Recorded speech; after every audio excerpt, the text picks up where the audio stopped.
if you want to set turn off timer in Samsung Frame TV, at first you have to go for the settings. Next you have to scroll down and go for the general. Pick System Manager and go for time. Right now we have to scroll down and pick off timer.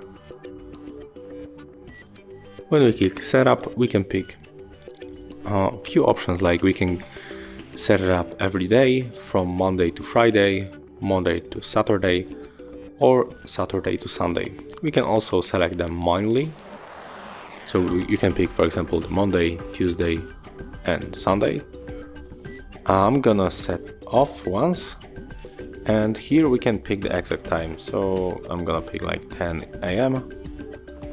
Yeah, just like that. And then I'm gonna pick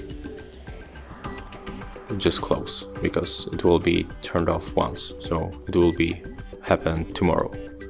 But if you want to pick exact time, you can just, pick them manually and then select, for example, Sunday, Tuesday, and Friday.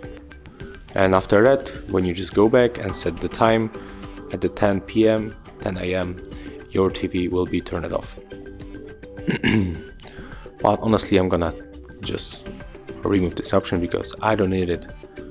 But if you want, right now you just know how to set it up. So if you find this video helpful, remember to leave a like, comment, and subscribe.